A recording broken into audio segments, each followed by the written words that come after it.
आइए स्टार्ट करते हैं अपनी एक्सरसाइज का सेकंड पार्ट, जिसमें हम अपने शॉर्ट क्वेश्चन आंसर्स को देख रहे होंगे। स्टार्ट करते हैं अपने क्वेश्चन नंबर 1 से। Describe the concept of steady state current as a flow of positive, negative और both. Define the unit of current. आपने इसमें स्टेडी स्टेट करंट बताना है और बताना है कि करंट पॉजिटिव या नेगेटिव चार्जेस की वजह से है, और इसके अलावा आपने यूनिट ऑफ करंट को बताना है। आपको ये चीज़ पता है कि हमारे पास जो फ्लो ऑफ इलेक्ट्रॉन्स या फ्लो ऑफ चार्जेस जो होते हैं वो हमारे पास करंट कहलाता है, ठीक है।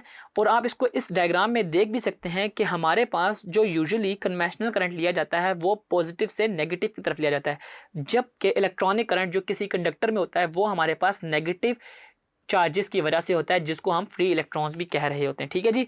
The conductor has a large number of free electrons when electric field और voltage is applied, then free electrons being negatively charged will start moving towards the positive terminal around the circuit. This directed flow of electrons is called electric current. यानी कि हमारे पास जो negative से positive terminal की तरफ current आ रहा होगा वो हमारे पास इलेक्ट्रॉनिक करंट कहला रहा होगा, ठीक है।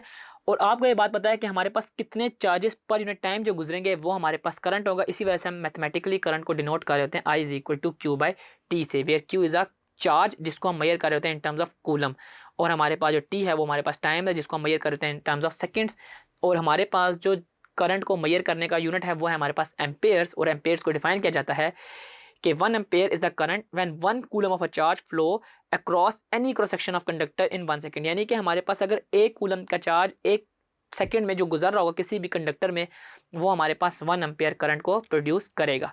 तो ये था हमारा क्वेश्चन, जिसमें हमने देखा कि बेसिकली स्टेडी स्टेट करंट होता क्या है, और इसके अलावा इलेक्ट्रॉनिक करंट और कन्वेंशनल करंट के बारे में देखा, और मैथमेटिकली देखा कि करंट को किस तरह डिनोट करते हैं और इसके क्या यूनिट्स होते हैं।